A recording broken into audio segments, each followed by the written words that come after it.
Hi friends, ಇವತ್ತು ನಾನು ಹೇಳೋ ಕತೆ ಯಾವುದೋ ಬುಕ್ ಸ್ಟೋರಿ ಅಲ್ಲ ಮತ್ತು ಫಿಲ್ಮ್ ಸ್ಟೋರಿನೂ ಅಲ್ಲ. ಇದು ಆ್ಯಕ್ಚುಯಲ್ ಆಗಿ ನಡೆದಂಥ ಒಂದು ಘಟನೆ. ಒಂದು ಕಾಡಿನ ಮಧ್ಯೆ ಹಾದು ಹೋಗೋ ರೋಡಲ್ಲಿ ಒಬ್ಬ ಹೆಂಗಸು ನಿಂತು ನೋಡುತ್ತಿದ್ದ ಕತೆ. ಮತ್ತಿನ್ಯಾಕೆ ತಡ ಫ್ರೆಂಡ್ಸ್, ಕತೆನ ಸ್ಟಾರ್ಟ್ ಮಾಡೋಣ.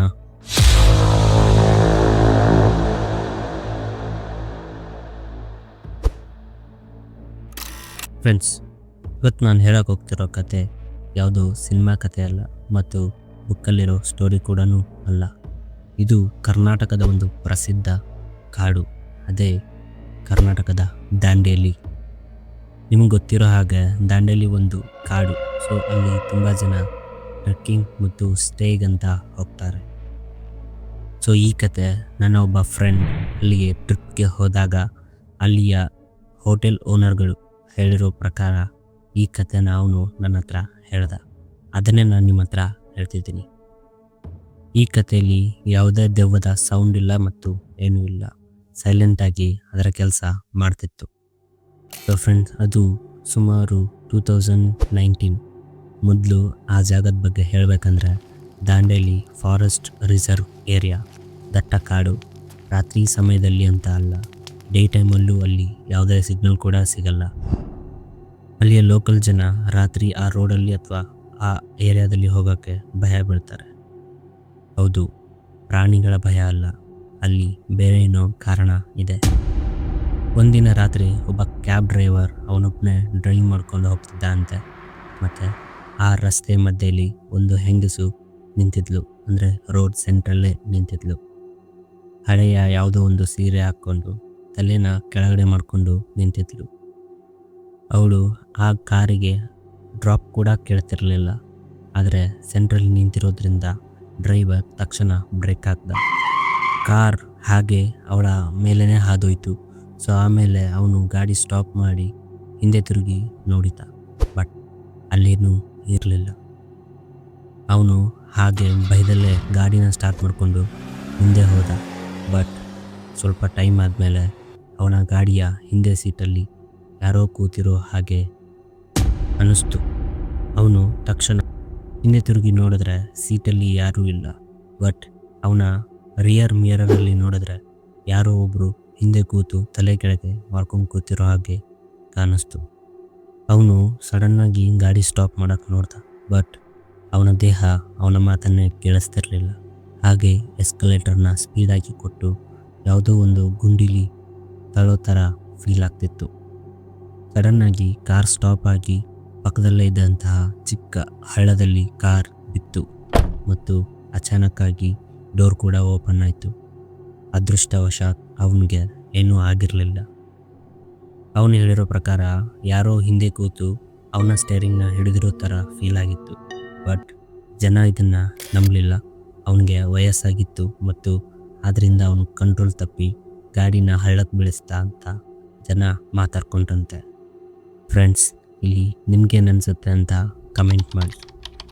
ಇದಾದ ಸುಮಾರು ವರ್ಷ, ಅಂದರೆ 2-3 ವರ್ಷ ಆದಮೇಲೆ 2021 ಇರ್ಬೋದು, ಸೇಮ್ ಪ್ಲೇಸಲ್ಲಿ ಇಬ್ಬರು ಅಲ್ಲಿಯೇ ಸ್ಟೇ ಮಾಡಲು ಕಾರ್ ತಗೊಂಡು ಹೋಗಿದ್ರು. ಅಂದರೆ ಆ ದಾಂಡೇಲಿಗೆ ಟ್ರಿಪ್ಗೆ ಅಂತ ಹೋಗಿದ್ರು. ಸೊ ಅದೇ ಟೈಮಲ್ಲಿ ಸೇಮ್ ರೋಡಲ್ಲಿ ಅವರಿಗಾದಂತಹ ಅನುಭವನ ಆ ಹೋಟೆಲ್ ಸಿಬ್ಬಂದಿಯವರೊಂದಿಗೆ ಹಂಚ್ಕೊಂಡಿದ್ರು. ಅದೇನೆಂದರೆ, ಅವರು ನೈಟ್ ಟೈಮಲ್ಲಿ ಸುಮಾರು 9-10 ಗಂಟೆ ಆ ರೋಡಲ್ಲಿ ಕಾರಲ್ಲಿ ಹೋಗ್ತಿದ್ರು. ಸೊ ಮಾತಾಡಿಕೊಂಡು ಜಾಲಿಯಾಗಿ ಹೋಗ್ತಿದ್ರು. ಬಟ್ ಸೇಮ್ ರೋಡಲ್ಲಿ, ಸೇಮ್ ಸೆಂಟರ್ ರೋಡಲ್ಲಿ ಅದೇ ಹೆಣ್ಣು ನಿಂತ್ಕೊಂಡಿದ್ಲು. ಮತ್ತು ಹೀಗೆ ಅದರಲ್ಲೊಬ್ಬ ಫ್ರೆಂಡ್ ಸಡನ್ನಾಗಿ ಬ್ರೇಕ್ ಹಾಕ್ದ. ವೀಲ್ ರೋಡ್ಗೆ ಹತ್ಕೊಂಡೇ ಹೋಯಿತು, ಹಾಗೆ ಅವಳ ಮೇಲೇ ಹೋಯಿತು. ಸೊ ಅವನು ಅಂದ್ಕೊಂಡ ಅವಳ ಮೇಲೆ ಗಾಡಿ ಹಾಯಿಸ್ಬಿಟ್ಟು ಅವಳನ್ನ ಸಾಯಿಸ್ಬಿಟ್ಟೆ ಅಂತ. ಸ್ವಲ್ಪ ಮುಂದೆ ಬಂದು ಗಾಡಿ ಸ್ಟಾಪ್ ಆಯಿತು. ಅದರಲ್ಲೊಬ್ಬ ಫ್ರೆಂಡ್ ಗಾಡಿ ಕೆಳಗಡೆ ಇಳಿದು ನೋಡ್ದ ಏನಾಯಿತು ಅಂತ. ಮುಂದೆ ಬರೋ ಅಷ್ಟರಲ್ಲಿ ಅವನು ಸಡನ್ನಾಗಿ ನಿಂತ್ಕೊಂಡ್ಬಿಟ್ಟ.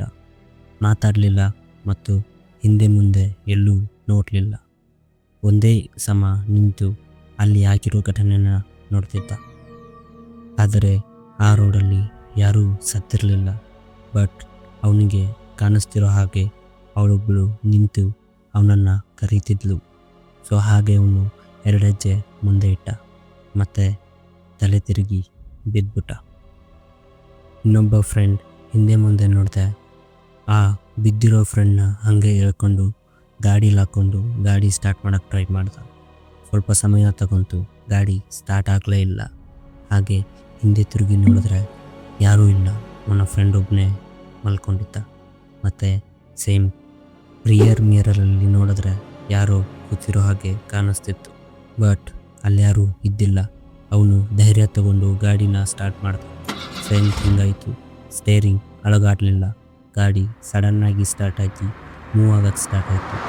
ಅದೃಷ್ಟವಶಾತ್ ಅವನು ಆ ಕಾಡು ಬಿಟ್ಟು ಸ್ವಲ್ಪ ಹೊರಕ್ಕೆ ಬಂದಮೇಲೆ ಗಾಡಿ ಅವನ ಕಂಟ್ರೋಲ್ಗೆ ಸಿಕ್ತು. ಸೊ ಹೀಗೆ ಅವನು ಹಾಸ್ಪಿಟಲ್ಗೆ ಹೋದ. ಅವನ ಫ್ರೆಂಡ್ನ ಸ್ವಲ್ಪ ಟ್ರೀಟ್ಮೆಂಟ್ ಕೊಡಿಸಿ ಎದ್ದು ವಿಚಾರಿಸಿದಾಗ ಅವನು ಹೇಳಿದ್ದು, ಅಲ್ಲಿ ಒಬ್ಬರು ಯಾರೋ ಮಲ್ಕೊಂಡಿದ್ರು ರೋಡಲ್ಲಿ, ಮತ್ತು ಅವನನ್ನು ಕರೀತಿದ್ರು. ಅವನು ಬಾರದೆ ಹೋದಾಗ ಹಾಗೆ ಎದ್ದು ಬಂದು ಅವನ ಕೊರಳಪಟ್ಟಿ ಹಿಡಿದು ಎಳ್ಕೊಂಡು ಹೋದಂಗಾಯಿತು ಅಂತ ಹೇಳ್ದ. ಬಟ್ ಅಲ್ಲಿಯ ಜನರು ಇದನ್ನು ಕೇಳಿ ಅವನಿಗೇನು ಭ್ರಮೆ ಆಗಿರಬೇಕು ಅಂತ ಹೇಳಿದರು. ಫ್ರೆಂಡ್ಸ್, ಈ ಎರಡೂ ಕಥೆನ ಕಂಪೇರ್ ಮಾಡಿ ನೋಡಿದಾಗ ಸಿಚುವೇಶನ್ ಬೇರೆ ಬೇರೆ, ಬಟ್ ಆಗಿರೋ ಅನುಭವ ಮಾತ್ರ ಸೇಮ್ ಆಗಿದೆ. ಬಟ್ ಅಲ್ಲಿ ಜನ ಇದನ್ನ ಯಾರು ನಂಬಲ್ಲ. ಅಲ್ಲಿಂದ ಆ ರೋಡಲ್ಲಿ ನೈಟಲ್ಲಿ ಯಾವುದೇ ವೆಹಿಕಲ್ನ ಹೋಗೋಕ್ಕೆ ಬಿಡಲ್ಲ. ಸೊ ಇದಾಗಿತ್ತು ಇವತ್ತಿನ ದಾಂಡೇಲಿ ಕಾಡಿನ ಕತೆ. ಈ ಕಥೆಯಿಂದ ನಿಮಗೇನು ಅನ್ನಿಸ್ತು ಅಂತ ಕಮೆಂಟಲ್ಲಿ ಶೇರ್ ಮಾಡಿ. ಮತ್ತು ನಿಮ್ಗೆ ಹೀಗೆ ಯಾವುದಾದ್ರೂ ಗೋಸ್ಟ್ ಸ್ಟೋರೀಸ್ ಇದ್ದರೆ ನಮ್ಮ ಹತ್ರ ಶೇರ್ ಮಾಡ್ಕೋಬೋದು. ನಾವು ಅದನ್ನು ನೆಕ್ಸ್ಟ್ ಸ್ಟೋರಿಲಿ ಆ್ಯಡ್ ಮಾಡ್ತೀವಿ. ಸೊ ಫ್ರೆಂಡ್ಸ್, ಇನ್ನೊಂದು ಹಾರರ್ ಸ್ಟೋರಿಯೊಂದಿಗೆ ನೆಕ್ಸ್ಟ್ ಸ್ಟೋರಿಲಿ ಸಿಗ್ತೀನಿ. ಅಲ್ಲಿವರೆಗೂ ಗುಡ್ ನೈಟ್.